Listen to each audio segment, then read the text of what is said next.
Catherine Bernardo, sobrang malungkot nang wala sa tabi si Alden Richards, no?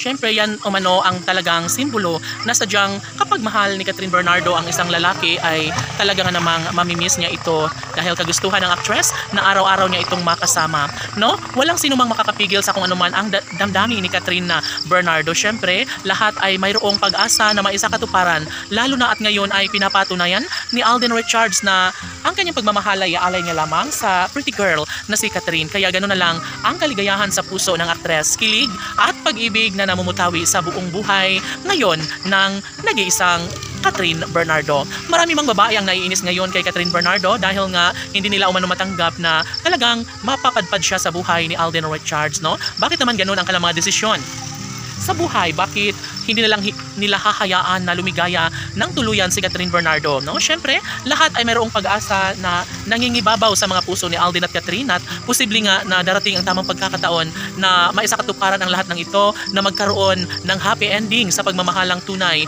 na pinangarap hindi lamang kay Catherine Bernardo maging sa kanilang milyon-milyon ng mga taga-subaybay. Siyempre, lahat ay ipinagdarasal ni Catherine na sana nga ay magiging one and only love niya itong si Alden Richards. Simula nang makasama ni Catherine si Alden sa isang pelikula ay nagkaroon siya ng malaking pag-asa, tila nagkaroon ng magandang kulay at lumiwanag ang madilim niyang pagmamahal sa nakaraan niyang pag-ibig. Siyempre, si Catherine ay para lamang kay Alden at ito lamang ang ninanais ng lahat na sana nga ay papabor pa ang panahon para sa kanilang tuluyang pagpapakasal na siyang ninanais, hindi lamang ni Alden at Catherine maging sa kanilang mga tagahanga.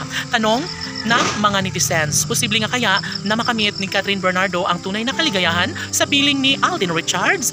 Totoo nga kaya ang usap-usapan sa lahat ng social media platform na mayroong pag-asa na maikasal nga itong si Catherine Bernardo sa gwapong aktor na si Alden Richards? Ay naku po, syempre lahat ay umaasa at nangangarap na sana nga ay darating ang tamang pagkakataong makapagbibigay kaligayahan sa lahat, pagkakataong mabuo, no, ang pangarap ni Catherine at Alden sa isa't isa. Maaring marami ang mga bashers na lumaganap ngayon, ngunit wala nang pakialam pa si Alden at Catherine, basta't ang alam nila ay ibabahagi pa rin nila ang tunay na kaligayahan sa kanilang mga puso. Kahit sino pa man ang hahadlang ay ilalaban ito ng bonggang-bongga ni Catherine Bernardo dahil nga sa kanyang tunay na pagmamahal para kay Catherine at Alden. Siyempre, nangihinayang man ang lahat sa mga nakaraang pag-ibig ni Catherine Bernardo at nariyan na si Alden Richards na bumupuno sa buong pagkatao sa kakulangan sa buhay ni Catherine Bernardo. Marami naman ang nagkomento na sadyang bagay na bagay si Alden at Catherine at sila na lang sana ang magkakatuluyan dahil deserve din naman umano nila ang lumigaya. Magsasama ang mga pusong tunay na nagmamahalan, magsasama ang maganda at gwapong si Alden Richards at Catherine Bernardo. Laban!